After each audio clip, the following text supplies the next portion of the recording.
Hey guys, Loco here with Viper. Unfortunately, you guys dropped your game to Team Liquid today. Could you walk me through what happened in the game itself? So our draft plan, we always get lost in the mid game. It seems that seems to be our biggest problem right now. Laning phase, everyone does fine usually. It just when we get to the mid game, that's mainly our biggest problem. We get lost on what to do with like our windows. When our side laners get pushed, like what do we do? So as long as we fix that, I think in our future games, we should be fine. That's actually pretty surprising because when I think FlyQuest, I think people that get along. I think Centaurian, who has a really good macro knowledge. I think Invert, who's a really good coach, and everyone just on the smarter end and having a lot of veterans with Turtle and Pobelter. Why is it that you guys do get lost in the mid game?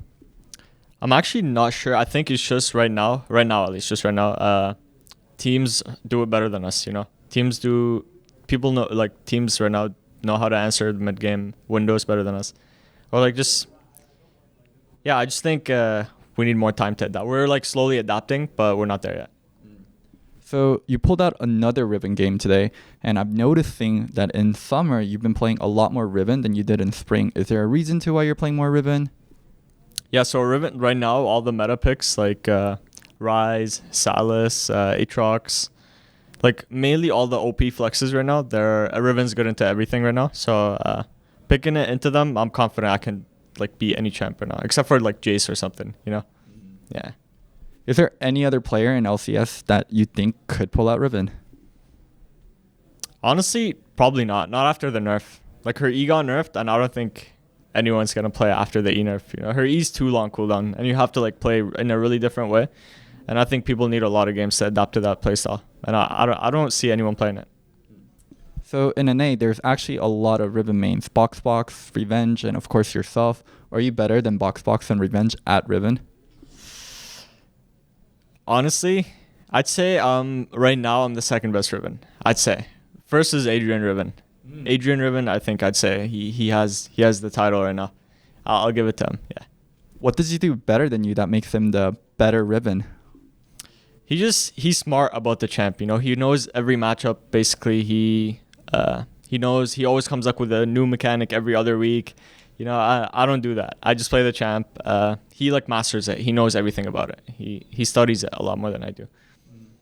So when we look over to Korea, it used to be the Shy actually one of the better Rivens in Korea, and Puzetsang, he's a Yasuo / Riven player, and Gultengtang, there's like bunch of. I mean, I'm not even sure if you know any of these guys. Yeah, I'm not sure the Yasuo players, but I know the Shy was a Riven player. He was actually a Riven one trick, right? Like he played Riven. He started off as Riven, just like me.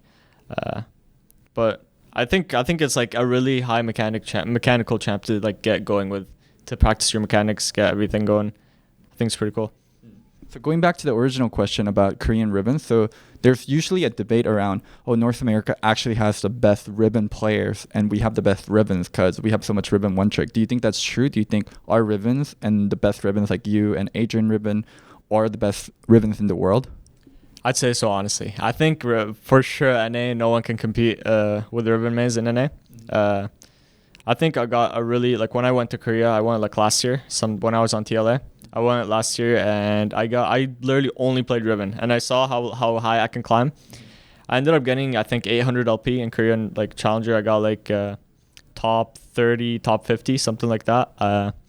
And like every LCK player was like, wow, your Riven is so good. Like, yeah, a lot of them, not everyone obviously, but like everyone had my respect and said how good my Riven was. And it seemed like that there wasn't any Riven players that were good when I went there. And I think I got my answer from there.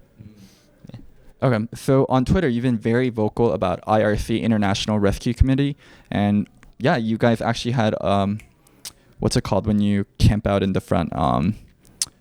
Tailgate. The FlyQuest tailgate. Yeah, we had that. So yeah, tell me more about it and tell me why you're such a vocal supporter of it. Yeah, so I started off, I'd say as a refugee. I don't know exactly what you'd call it, but it's like a similar situation where I would live I lived in another country. I lived in Kuwait for like 10 years.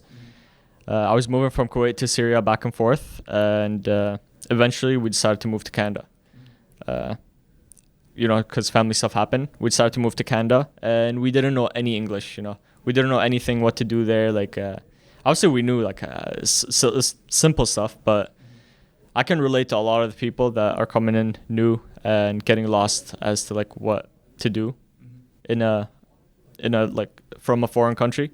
So I can relate a lot to them, and that's why I've been like helping a lot with all that stuff.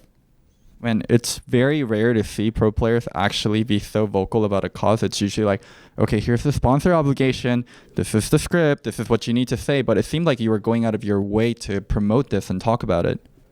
Yeah, I honestly, I don't usually do that myself. I don't usually get out my way to like do that stuff, like you said, for other pro players. It's just this one stood out to me because I relate to it, you know. That's pretty much why I like put a lot of focus into it, and I'm just trying to see whatever support we can get, donations, stuff like that. Speaking of love, so in ProView, I saw you type out, I love Fragus. What is the relationship between you and Fragus? All right, he paid me a good amount of money. All right, he paid me a good amount of money to write that, but nah, Fragus is a really good friend of mine. I've known him for probably the longest online friend I've had, you know, and you know, he came out to live. We both made it on Teams, so it's pretty cool to meet someone online for so long and then meet them in person, you know. So I've known him for so long. He's been a great friend of mine, but he still paid me a good amount of money, you know. Yeah. So anyone that wants to sponsor your ProView, just there's a number and they should DM you. Yeah, I'm just saying, dude. You want your name on ProView? I got you. Just have to give me a good amount of money. Okay, I'll pay you, but you have to make sure you play Riven and you also BM in all chat. All right, depends on the price, you know. Yeah, next time. But there's always a price for everyone. Well, Viper, thank you so much for the interview. Do you have any final words? Just I know we're on our low right now. FlyQuest on their lowest right now, but I'm really confident that we're gonna bounce back. You know, we're gonna be a playoffs team. I think this is gonna be a good split. Like I was really confident this is gonna be a good split, and I still am. I think I've been playing a lot better. I just don't want people to give up on us, you know, because we still got it. Sounds good. Hey guys, I hope you enjoyed this interview. It was brought to you by Lowkey Community. It couldn't have been done without them. Also, you should definitely subscribe to me. It really helps a lot, and I need more subs. Finally, if you enjoyed the interviews, there should be more of my videos somewhere on the screen. Make sure you click on it. Bye.